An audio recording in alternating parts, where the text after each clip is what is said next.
for now, we want to have an important discussion with former Israeli Prime Minister, currently leading the opposition party in Israel, Yair Lapid. Thank you so much, sir, for being with us. Appreciate your time. Thank you, Jackie. Oh, good to be saying. Thank you for having me. Of course. I want to ask you about this, the hostage negotiations and sort of the shift in rhetoric that we're hearing out of the U.S. In the past couple of days, we've heard more vocally administration officials calling for a humanitarian pause in fighting to get the hostages out, if that can be achieved. And we have seen somewhat of a delay in getting this ground operation fully underway. Is there any daylight between the Israelis and the U.S. in terms of an appetite for a humanitarian pause? Do you think that it's possible to get the hostages out and that you're dealing with anyone from the Hamas side who's acting in good faith in these negotiations? Nobody in Hamas is acting in good faith about anything. They are just using the hostages as part of the human shield, the same way they're using their own people as human shield. Among the people who were kidnapped is 9-month-old Kfir. Do you think somebody who wouldn't hesitate to kidnap and abducted a 9-month-old baby is someone you can negotiate with reason with? No. What they're trying to do is just to be able to delay what we are doing in order to make sure Hamas loses his grounds and loses his military power while using babies and women and the elderly as human shield. We're going to do everything in our power to release the hostages. This is our duty to the people of Israel and, of course, to the families of the hostages. But at the same time, we are not going to allow Hamas get away with the massacre that they performed, and we cannot allow them to stay a military power on our border. So is what you're saying that Israel would not support a humanitarian pause in fighting? What we're saying is we're going to tell them that if they want to stay alive, they will have to release every hostage they have in their hands. Now, of course, some sort of negotiation will take place, and we will have to. But what they're trying to do now is they're talking about the humanitarian pause. What's humanitarian about the fact that they are holding hostages, babies, and women and the elderly? They're just using this as they do because what they want is to be able to run away while leaving their own people behind. Where do the negotiations stand for the hostage releases? We haven't gotten much of an indication that there's been progress there for a few days. What can you tell us about anything on the table or the level of engagement right now? Well, this is pretty difficult because you're not dealing with regular human beings. You're dealing with a terror organization that is doesn't bound to any civil law or civilized rules. Then again, we're working opposite them through third parties, the Qataris, the Egyptians, and so on and so forth, trying to find ways to release the hostages. I don't want to go into further details more than that. Understandable. And I also want to ask you about the warning that Israel sent to journalists in Gaza, saying that Israel could not guarantee the safety of journalists that are operating within Gaza. Does that at all, reflect on an inability to keep, or I guess ensure the safety of hostages also who are in Gaza, or the civilians, many of whom are Israeli, that are being held in Gaza? Yeah, what is happening? Of course, Israel is all for free press and even the ability of of journalists to work during wartime. But what Hamas is doing is trying to prevent our military operation while using everybody, their own people, their own children, our children, the hostages, and the journalists as human shield. This is monstrous. This is preposterous. This is against any rule of engagement we know. And this is the way terror organizations are operating. The thing is, again, we will do everything in our power in order to make sure journalists will be able to do their work, because this is part of what the functioning democracy is all about.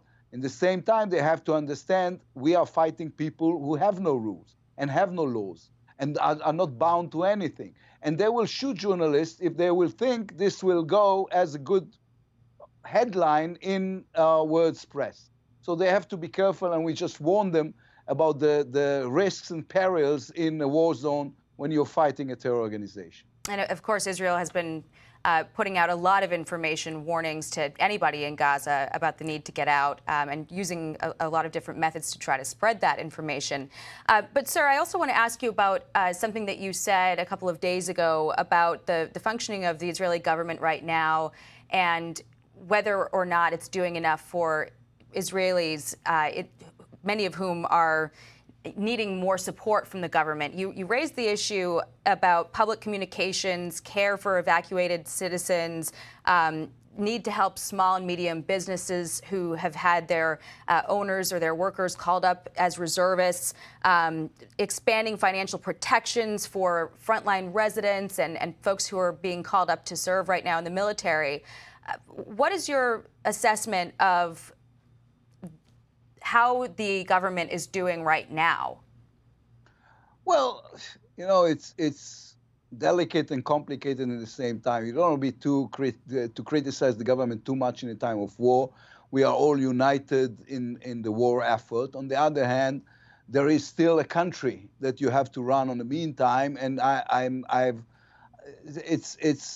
there's no real textbook of how should an opposition leader or the opposition in general act during a wartime. So I'm supporting the government, and I'm supporting, of course, the Israeli troops and our brave soldiers in this war. In the meantime, what we're trying to do is to make sure that the Israeli citizens are getting a better service from the government, even in a time of war.